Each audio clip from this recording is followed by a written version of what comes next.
A divided family of a young girl leads to the introduction of Talking Tina. As the girl's doll becomes a friend and protector of sorts, you'd equally be surprised by the capabilities an inanimate object like a living doll can have, and with the right amount of imagination and timing, makes the stair steps down this episode of The Twilight Zone one to look out for.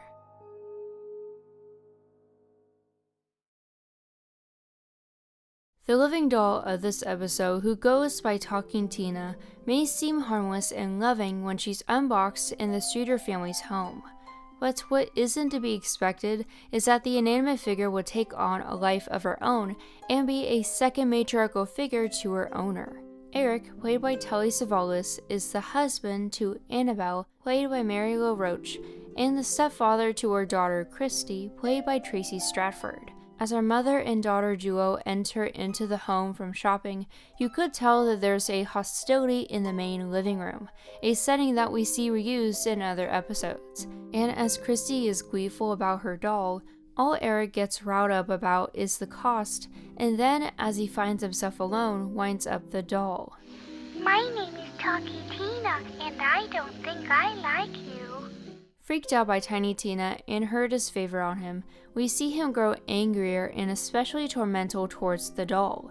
He throws Chrissy's gift to the wall, lights a cigarette in front of it to pose a threat, places it into the garbage can on 2 separate occasions, using actual power tools to attempt to eliminate it completely, and even gets a phone call from the doll that proves to him who's boss. And consequently, as the doll seems to appear and disappear all over the place, it's that particular input about Tina that leads Eric, the same night when the doll enters their home, to trip over her and fall down the stairs to his death. This episode has a lot of elements to cover and has for sure been referenced after its airing, but the best place to start is by talking about Talking Tina herself. June Foray, who, for those who don't know, was a spectacular voice actress, was the voice for the Mattel doll the Chatty Cathy, and although that brand and doll line wasn't used to portray Tina, there was a Brickett doll that was manufactured for a couple years by the Vogue doll company that Sterling got permission to use and make alterations on. And compared to Eric, I just enjoyed having some sass in her confident tone of voice, and it was nice to have her dialogue contradict her feelings for Annabelle and Christy. And ultimately, this was a girl power episode that had a purpose.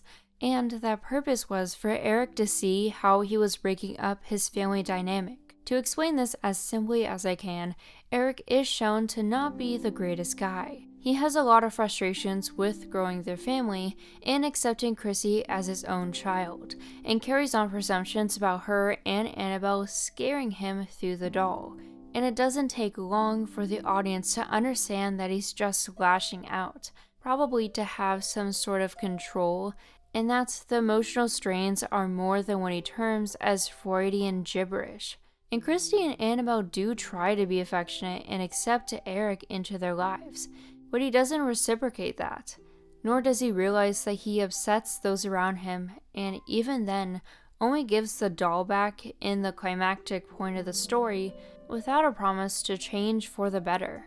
Like a wind-up mechanism, there was a lot of momentum that led into the resolution we saw on screen. In many ways, Talking Tina was a guardian and was brought to life to take that role in a time of need.